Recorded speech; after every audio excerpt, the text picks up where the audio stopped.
Bonjour et bienvenue sur Radio Philo, la radio où les réponses ont moins d'importance que les questions qu'on leur trouve. Il y a deux personnes qui tiennent la barre. Moi, Rémi, éternel étudiant de la vie qui ne sait qu'une chose, c'est que je ne sais rien. Et moi, c'est Simon et je suis philosophe consultant. Merci Simon. Et aujourd'hui, on vous propose de parler de sagesse. Et la première question que je voudrais te poser, Simon, c'est qu'est-ce que la sagesse? Bien, c'est une excellente question, Rémi. C'est très vaste, en fait, la sagesse, dans la mesure où on a toujours l'image du vieux sage en haut de sa montagne, avec généralement un homme avec une très grande barbe qui dit des... Chaque parole pourrait être inscrite dans le marbre et tout. Euh, je pense que ça peut être ça, mais en fait, peut-être qu'on pourrait dire qu'il n'y a pas la sagesse, mais des sagesses. Au sens où il y aurait la sagesse du paysan ou du paysan païen, où il y a plusieurs siècles, qui savait repérer le cycle des saisons, le cycle lunaire, etc., pour organiser ses cultures en fonction des cycles naturels. Puis avoir une forme de sagesse du peuple, une forme de bon sens, et la sagesse qui serait plutôt la perception de ce qu'on doit faire, qui serait peut-être le plus juste, le plus équivoque pour soi. Ok. Donc quand on dit quelqu'un à l'école qui est sage, ça se réfère plutôt à laquelle des définitions? Bah, du coup, là, quand on parle que d'être sage au sens, généralement, c'est juste bah, pas ouvrir sa bouche quand il faut, pas, du coup. Rien faire, c'est plutôt le calme, la gentillesse qui est plutôt. C'est pas la sagesse de quelqu'un qui va dire, je sais pas, une super citation ou un truc par rapport au choix, à l'existence ou quoi que ce soit. Tu vois, un élève qui est sage, c'est pas forcément celui qui va avoir le plus de sagacité, une forme de sagesse pratique. Ça va juste être celui qui est plus conforme aux lois de l'école. Ouais, ok.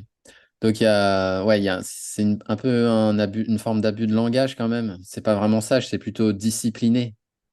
Ouais, je pense que c'est plus ça parce que des fois, quand on dit les enfants, soyez sages, donc genre pas de rébellion, pas quoi que ce soit, alors que des fois, la sagesse nous indiquerait plutôt à nous rebeller si on est face à une situation injuste. Ouais, ok, ouais. Ok.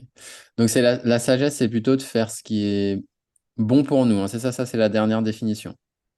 Bah, bon pour soi, mais qui, à mon avis, serait bon également pour la société. Parce que genre, ce serait bon pour moi d'aller prendre 1 million d'euros à la banque. Mais ce ne serait pas forcément bon pour la société, sachant que ce ne seraient pas les miens. Ouais. Donc il y a quand même une forme de jugement moral sur la sagesse. C'est ce qui est bien. En fait, quelque part, ça implique de savoir ce qui est bien et ce qui ne l'est pas.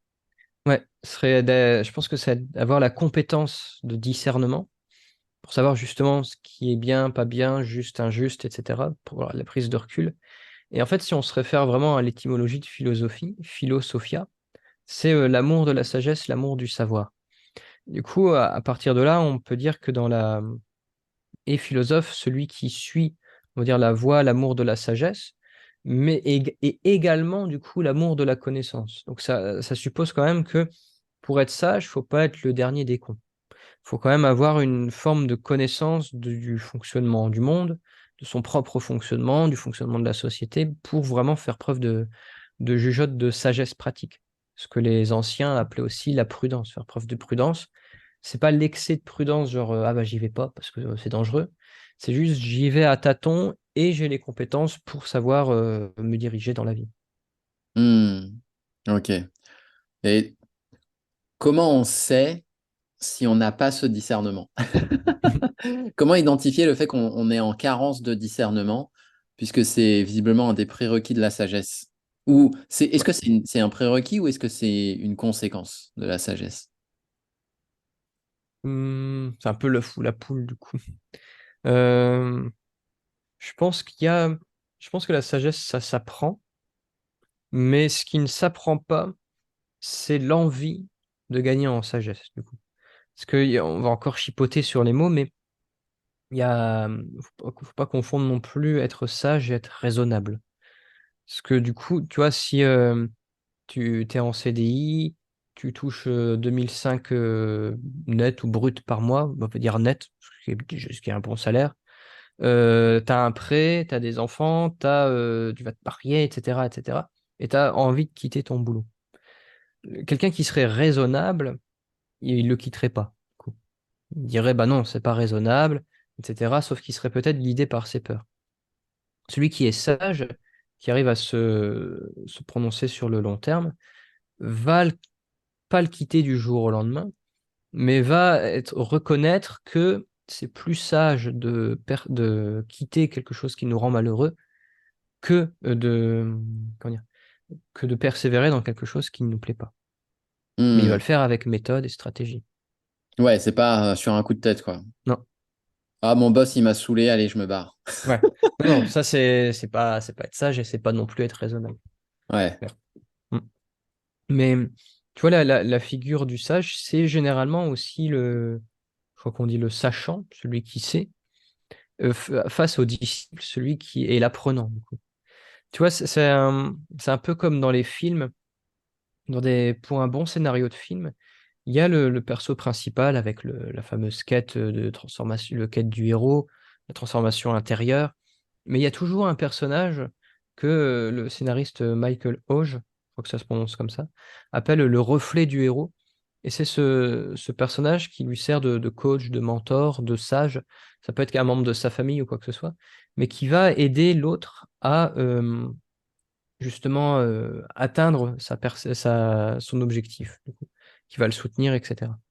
Donc je pense que dans la sagesse, il y a aussi cette envie de partage, de transmettre et d'être utile. Hmm. Ouais, il y a une forme d'altruisme, quoi. Mhm. Ok. Et est-ce que être sage, c'est pareil que être prudent? Bah, si on se réfère parce que les mots ont une histoire aussi, si on se réfère à la prudence, notamment chez Épicure, ou donc chez les anciens, qui est vraiment le fait d'agir à tâtons, d'être clairvoyant sur ce qu'on veut, de justement pas foncer dans le tas, quoi. Oui. Mais par contre, si on se réfère à la prudence, on va dire plus aujourd'hui, j'ai l'impression qu'aujourd'hui, on associe plus la prudence à la méfiance.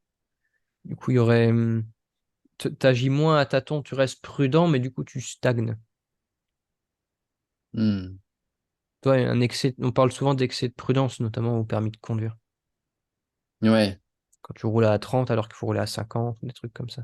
ouais, c'est pas bon non plus, quoi. Mhm. En fait, la prudence à l'excès, ça devient plus de la méfiance. Ouais. C'est toujours une question de posologie et d'équilibre. Ouais, ok, ouais. Ok. Ouais, donc la sagesse, c'est la prudence. Donc forcément, ça prend du temps. Parce que quand on est Ouais. prudent, il va à tâtons, on fait des tests, on Mhm. revient peut-être sur nos pas. Donc on peut pas être sage et rapide du coup. Enfin, tu vois, on peut pas être sage dans Ouais, la. non. Non. Je pense pas, hein, on peut pas être sage et c'est pour ça que généralement on associe les sages aux anciens, aux vieux, enfin aux personnes âgées, parce qu'il y a l'expérience. Du coup, ils se sont trompés beaucoup plus de fois que nous. Et c'est pour ça qu'ils ont gagné en sagesse aussi. Ah, du coup, la sagesse est fortement liée à l'échec. Je pense, hein. Je pense que c'est parce que ça sous-entend que plus tu as échoué, plus tu as continué, plus tu as persévéré, plus tu as trouvé les bonnes réponses, les bonnes techniques, les bonnes méthodes, tu as l'expérience en fait. Du coup. Hmm. Ouais, donc ce qui peut permettre d'accélérer le mouvement, c'est d'une part pour gagner en sagesse plus vite que ce que la vie peut nous apporter. Mhm. Et en fait, c'est fréquenter des personnes qui sont déjà passées par les mêmes difficultés que nous. Ça peut être ça Ouais. aussi. Ouais. C'est se faire mentorer quelque part. Bah ouais, c'est carrément ça. Après, Ouais. il y a forcément un mentor originel, tu vois, celui par qui tout a commencé. Mais il y a dans la tradition philosophique, la sagesse, et même dans le Moyen-Orient et dans les pays d'Asie, ça sous-entend aussi souvent une certaine, ce qu'on appelle la cosmogonie, la création du monde, de l'univers. Ça s'inscrit généralement dans un tout. Tu vois, les maîtres zen, ils étaient ils avaient une conception du monde avec le Tao, l'espèce de, je sais pas, de force qui nous dépasse, un petit peu comme dans Star Wars. Les stoïciens, eux, ils avaient une cosmologie où l'univers était fini, où il y avait ce souffle de vie qu'ils appelaient la pneuma. Les sages épicuriens, c'était les pères de l'atomisme, où tout n'était que matière, et du coup, les dieux étaient eux-mêmes de la matière, l'âme était matérielle, etc. Enfin, ça s'inscrit toujours dans une forme de culture, de lecture du monde et de connaissance. Hmm. Il y a une physique, en fait, dans la sagesse. Ouais. Et j'ai l'impression quand même que c'est beaucoup lié à l'émotion, au fait qu'on ne se laisse pas submerger par nos émotions. Par exemple, tu disais, ouais, le maître zen, euh, les stoïciens. J'ai l'impression que le dénominateur commun de ces personnes-là, c'est plutôt le fait de, bah, il se passe quelque chose, là où tout le monde fait, ouah, c'est le bordel, le Covid, Mhm, le machin, le truc. Bah, ces gens-là, ils vont se dire, ok, bon. En fait, on en a vu des vertes et des pas mûres par le passé aussi, mhm, et à chaque fois, on s'en est sorti. Donc, en fait, ça va le faire, tout va bien se passer. J'ai l'impression que c'est beaucoup, je ne me laisse pas submerger par les mhm. émotions. Ouais, ouais, ouais, c'est beaucoup de réflexion plus que de réaction. Il y a cette forme de détachement. Tu vois, il y a souvent, déjà, il y a, comment dire, c'est pas tant qu'il y a une maîtrise des émotions, au sens les émotions, c'est pas bien, c'est plus qu'il y a une forme de penser qu'on a une marge de manœuvre sur ce qui nous arrive. C'est ce que Épictète disait.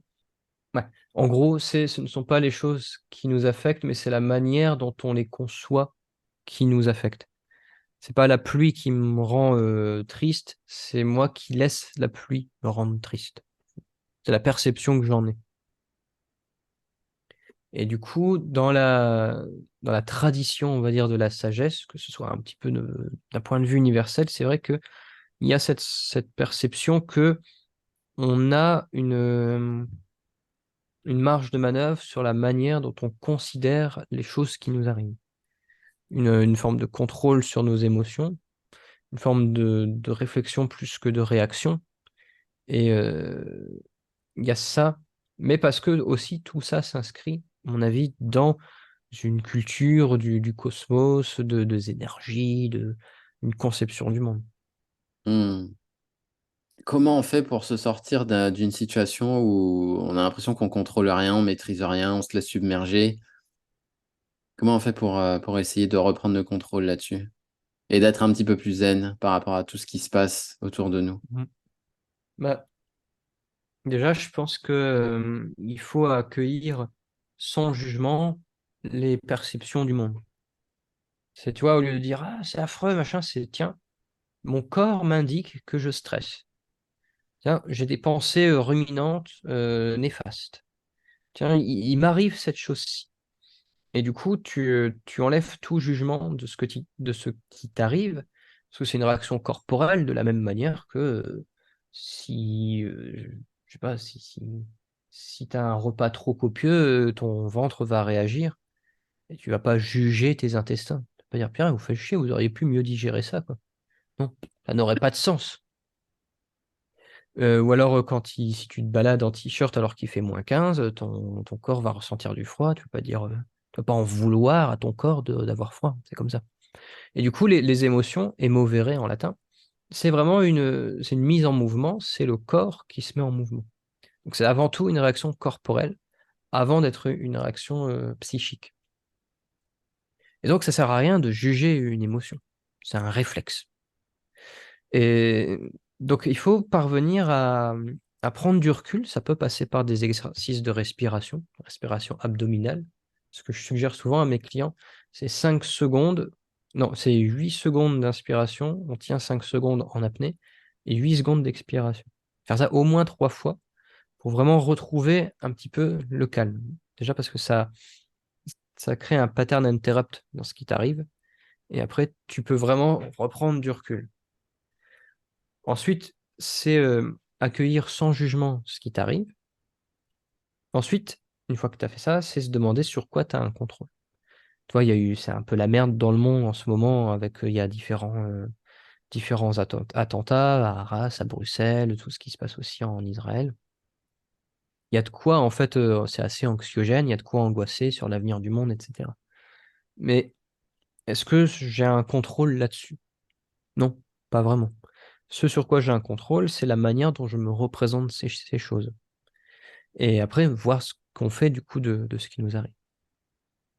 Ouais, et voir ce qu'on fait de ce qui nous arrive, c'est à ce moment-là reprendre le contrôle sur ce sur quoi on a le contrôle. Mhm. C'est ça. Ok. Ça Et peut puis là, être. du coup, on devient sage. Bah, en tout cas, on gagne en sagesse. Être sage, c'est un idéal à atteindre. La figure du sage, même en philo, c'est justement la figure du sage. C'est pas tel type était sage Ouais, ou ok. se considère comme sage. C'est l'idéal ascétique, l'idéal du sage socratique, l'idéal du sage d'Épicure, etc. Ouais, donc c'est pas renier ses émotions, c'est plutôt les accueillir sans jugement. Mhm. C'est Moi, ça. des fois au quotidien, des fois je lis des mails, je fais mais ça m'énerve quoi. Des Ah oui, fois je bah lis ouais. des commentaires, je fais mais la personne se fout de ma gueule. Ah bah oui, ça, c'est sûr. C'est pour ça que le sage, c'est une figure, c'est un idéal à atteindre. C'est pour ça que, en fait, est sage celui qui suit le chemin de la sagesse, mais qui ne se dit jamais qu'il est sage. Et est-ce que c'est très lié, j'ai l'impression que c'est, est-ce que c'est lié à 100% à la connaissance de soi? Parce que quand on dit, ouais, avec le temps, j'ai appris à me connaître. Mhm, Et ça sous-entend quand même, je suis devenu plus sage parce que j'ai un meilleur recul sur moi-même, je comprends mieux comment je fonctionne. mhm, Et ça sous-entend aussi que je comprends mieux quand est-ce que telle émotion chez moi est déclenchée ou pas. mhm. Donc, Bah, est-ce ouais. que c'est 100% lié à la connaissance? Je pense que c'est lié, mais est-ce que c'est 100% lié à la connaissance de soi? Je pense que ça l'est, mais c'est pas suffisant. Je pense qu'il y a vraiment une connaissance du monde qu'il faut avoir, de la psychologie humaine. Parce que, tu vois, plus tu connais si tu ne te connais que toi, tu vas toujours juger les autres par rapport à toi. Hmm, Alors que si tu connais comment fonctionnent les humains, tu vois, ou même les animaux, tu vois, des fois je m'énerve contre mon chien, mais c'est un chien. Je veux dire, j'ai pas à être surpris qu'il aboie. Euh, c'est parce que je sais que c'est un chien, que dès qu'il voit un stimulus externe, il y a ses réflexes, ses instincts de chien.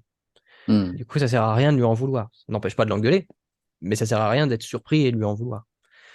Pareil, si quand on voit, je sais pas, chaque année, les gens s'étonnent de se dire au Black Friday, mais regardez-moi ces bandes de cons qui attendent devant les grandes surfaces, etc. Bah, c'est de la psychologie humaine. L'humain a l'appât du gain, a peur de passer de perdre quelque chose, etc. Donc ça sert à rien d'être surpris. C'est de la psychologie humaine. La nature humaine est comme ça. Et du coup, de la même manière que quand on voit, je sais pas, au Japon qu'il y a des séismes et compagnie, si tu sais que le Japon se trouve sur des plaques tectoniques, tu dis, bon, bah, en fait, c'est normal qu'il y ait ça. Ça veut pas dire que c'est bien. Ça veut pas dire qu'il faut pas avoir d'empathie pour ce qui arrive. Ça veut dire, bah, c'est la nature du monde, c'est comme ça. Il y a des plaques tectoniques, ça s'entrecroise et puis ça fait ça. ouais, donc la sagesse, c'est un peu laisser le flot des événements glisser sur soi. C'est accepter. Il y a une forme d'acceptation quelque part de, bah ouais, mais en fait, c'est comme ça. Ouais, acceptation, mais pas résignation. Du coup. Parce que tu vois, il y a une différence entre bah, j'accepte la pluie. Enfin voilà, j'accepte la pluie qui s'abat sur moi parce que j'y peux rien. C'est pas pour autant que je prends pas un parapluie. J'accepte qu'il y ait des horreurs dans le monde. C'est pas pour autant qu'on les excuse, qu'on les tolère, etc. Hmm. Ouais, ok. Ouais, c'est assez subtil hein, finalement, hein. C'est très Ouais. nuancé hein, tout ça. Bah ouais, bah c'est toujours une nuance de gris. C'est jamais tout noir ou tout blanc. Ouais. Et Et vas-y, je t'en prie. c'est quoi le contraire de la sagesse alors? Ça peut être la témérité, le fait de foncer tête baissée sans réfléchir. Hmm. Ça peut être la paresse intellectuelle aussi, le fait de ne pas vouloir délibérément essayer de comprendre quelque chose et se dire, bah, de toute façon, c'est l'État. Ouais, de toute façon, c'est des cons. Ouais, bah, de toute façon, je suis comme ça. Ça, c'est plus, je trouve, de la paresse intellectuelle. Ça peut être aussi la lâcheté, du coup. C'est le fait de se trop laisser guider par ses peurs, donc par ses émotions, et pas oser y aller. Je pense que c'est un peu tout le contraire de ça. Hmm. Ouais, ok. Ouais, c'est quand même un domaine hyper vaste en réalité, hein, la sagesse. Et tu te rends Bah, compte ouais. que c'est lié à soi, beaucoup à soi, mais c'est aussi beaucoup lié à la compréhension du fonctionnement du monde. Mhm. Mm. C'est pour ça que je trouve que le terme philosophie est bien dans la mesure où c'est à la fois l'amour de la sagesse et l'amour de la connaissance, mais amour au sens d'apprécier, mais aussi l'amour au sens de l'amitié. C'est-à-dire que tu as la philosophie comme ami. C'est-à-dire que dans qu'importe où tu vas, tu auras cette aptitude naturelle à préférer comprendre que surréagir, à préférer être prudent que surréagir aussi. Mm. Ouais, ok. Ok, bah écoute, hein, je pense qu'on peut s'arrêter là, hein. Mhm. Carrément, ouais. Bah écoutez, merci pour avoir écouté cet épisode jusqu'au bout. N'oubliez pas que cet épisode est également disponible sur toutes les plateformes de podcast. Merci et à bientôt. Salut!